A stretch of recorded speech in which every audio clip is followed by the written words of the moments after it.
আসসালামু আলাইকুম রহমতুল্লাহি বারাকাতু। যারা মিডল ইস্ট থেকে, যারা আরব কান্ট্রি থেকে ইউরোপে যেতে চাচ্ছেন, বা অনেক আছেন বাংলাদেশ থেকে প্রথমে আরব কান্ট্রিতে যাবেন, তারপরে সেখান থেকে আপনার ইউরোপে মুভ করবেন। তো তাদের জন্য আজকে ভিডিওটি দুর্দান্ত হতে যাচ্ছে ইনশাআল্লাহ।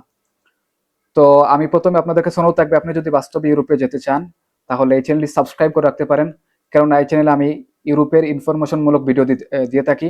কিভাবে কিভাবে যাবেন আপনি ইউরোপে সহজে, সেই ভিডিওগুলো আমি দিয়ে থাকি। এই জন্য আপনার কাছে অনুরোধ থাকবে চ্যানেলটি সাবস্ক্রাইব করবেন। তো এক্সট্রা কথা না বাড়িয়ে মূল কথায় চলে যাই।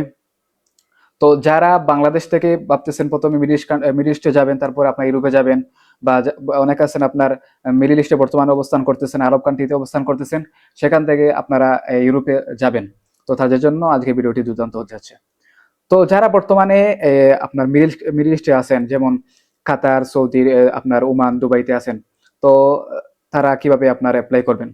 তো আপনার প্রথমে কাতার নিয়ে বলি। কাতারে যারা আছেন, ভালো ভালো এজেন্সি কাতারে আছে। যেমন আমি একটা এই আপনার এজেন্সির নাম বলি, ট্রাভেল টাচ। তো এটাতে আপনি দিতে পারেন। আমি দেখছি এগুলোর কাজ, তাদের কাজ খুব ভালো, এই জন্য আমি বলছি। তো আপনি যাচাই বাছাই করবেন। আপনি যদি তাদের কাছে ফাইল দেন ইউরোপের জন্য, প্রথমে আপনি যাচাই বাছাই করবেন। তো কাতার থেকে কিন্তু বসনিয়াতে যাওয়া যাচ্ছে। বর্তমানে অনেক মানুষ কাতার থেকে বসনিয়াতে, আপনার তারপরে গ্রিসে যাচ্ছে। তো আপনি চাইলে কাতার থেকে বসনিয়া, গ্রিস এবং রোমানিয়ার জন্য আপনি ফাইল জমা দিতে পারেন ভালো এজেন্সি দেখে কাতার থেকে। যারা সৌদিতে আছেন তারাও আপনারা বসনিয়াতে, সৌদি থেকে আপনারা বসনিয়ার জন্য ফাইল জমা দিতে পারেন, সার্বিয়ার জন্য দিতে পারেন, আপনার হাঙ্গেরির জন্য দিতে পারেন, বিশেষ করে আপনার রোমানিয়ার জন্য দিতে পারেন।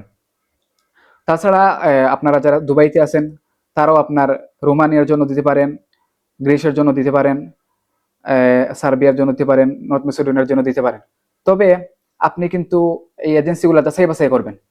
যারা ওমানে আছেন তাদের জন্য সবচেয়ে ভালো হয় রোমানিয়া। রোমানিয়াতে আপনি চাইলে জমা দিতে পারেন। তাছাড়া আপনার বলকান কান্ট্রি, আপনার বুলগেরিয়া সম্ভবত আছে, তো এগুলা দিতে পারেন। আলবেনিয়া আছে, এগুলা দিতে পারেন। বিশেষ করে ওমান থেকে সবচেয়ে ভালো হয় রোমানিয়ার জন্য। আমার যতটুকু জানা আছে, রোমানিয়াতে ভালো ভিসা হচ্ছে আপনার ওমান থেকে। মালয়েশিয়া, সিঙ্গাপুরে যারা আছেন তারাও চাইলে দিতে পারেন ভালো এজেন্সি দেখে। আপনার এই বলকান কান্ট্রি বা নন সেনজেন কান্ট্রি গুলাতে আপনার ভিসা হচ্ছে। তাছাড়া ইউরোপীয় কান্ট্রিতে ভিসা হচ্ছে, তবে এটা একটু জটিল। তারপরে আপনার অনেক তুলনামূলক আমাদের বাংলাদেশ থেকে বলা যায় সহজ, অনেকটা সহজ। তো আপনারা ভালো এজেন্সি থেকে দিতে পারেন। বিশেষ করে যারা বাংলাদেশ থেকে আপনারা ভাবতেছেন মিডল ইস্টে যাবেন, আরব কান্ট্রিতে যাবেন, তারপর আপনার এই ইউরোপের জন্য ফাইল জমা দিবেন। তো তাদের জন্য আমি বলি কি, আপনারা যারা কাতারে দিতে যাচ্ছেন, কাতারে গিয়ে আপনারা মনে করেন যে 1 বছর 6 মাস স্টে করবেন। তো এই 6 বছর 1 মাস, সরি, বলতেছিলাম যে 1 বছর বা 6 মাস থাকবেন, তারপরে আপনারা এই ফাইল জমা দিবেন। তো তাদের জন্য আমি বলি কি, আপনারা যে এই 6 মাস থাকবেন, এই 6 মাসে কিন্তু আপনারা কাতারে কাজ পাবেন না, বা 1 বছর যে আপনারা থাকবেন কাতারে কোনো কাজ পাবেন না, তো সহজে না। আপনার যদি কোনো লোক থাকে, আপনার আত্মীয় স্বজন থাকে, তাহলে সে যদি কাজ ম্যানেজ করে দিতে পারে সেটা অনেক ভালো। কিন্তু আপনি কাজ পাবেন না। আপনি যদি এই চিন্তা করে যান যে আপনি কাজ করবেন, তারপরে আপনি দেন ইউরোপের জন্য আপনি ফাইল জমা দিয়ে যাবেন, এটা কিন্তু সহজে না। আপনি নিজের অর্থায়নে যদি আপনি কাতারে থাকতে পারেন, এই বছর 6 মাস কাটাতে পারেন, তাহলে ঠিক আছে। তো আপনার এটা মানলাম। কিন্তু আপনি যদি মনে করেন সেখানে কাজ করে করে আপনি থেকে তারপরে আপনি যাবেন, তো এটা আপনার জন্য তো সহজে না। ফ্রি ভিসা কি, সরি, আমি বলতেছিলাম যে ফ্রি ভিসা কি, আপনি যদি এগ্রিমেন্ট নেন।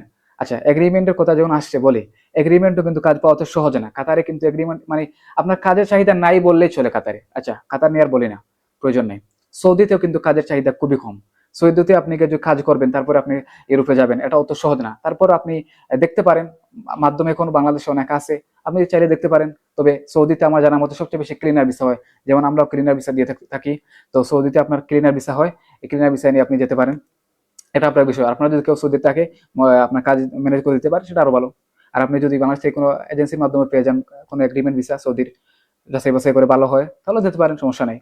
ওমানে কিন্তু আপনারা যারা যাবেন, ওমান থেকে আপনারা ইউরোপে যাওয়ার জন্য চিন্তা ভাবনা করতেছেন, তো ওমানে কিন্তু আপনার তেমন কাজ থাকলেও, মোটামুটি আপনার থাকলেও কিন্তু তেমন একটা চাহিদা নাই ওমানে।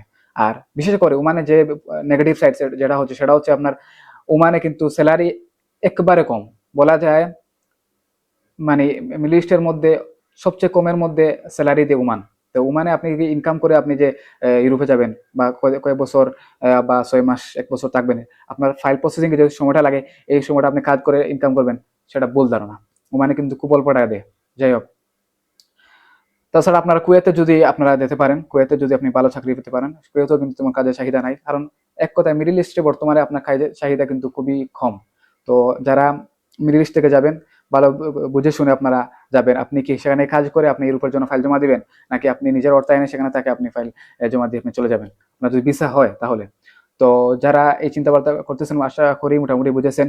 তারপরে যদি আপনার কোনো কোয়েশন থাকে, আপনার কোনো কিছু জানার থাকে, আপনি মিডল ইস্ট থেকে বা আপনার বাংলাদেশ থেকে কিভাবে যাবেন, মিডল ইস্ট থেকে আপনি প্রথমে আপনি মিডল ইস্টে যাবেন, তারপরে আপনি ইউরোপে যাবেন, সেই জন্য পরামর্শ লাগলে আমাকে কমেন্ট করতে পারেন, ইনশাল্লাহ আমি পরামর্শ দিয়ে দেবো ইনশাল্লাহ। তো বাংলাদেশ থেকে আপনার আচ্ছা, শেষমেশ আমি বলে দিই বাংলাদেশ থেকে কোন কোন দেশে ভিসা হচ্ছে বর্তমানে।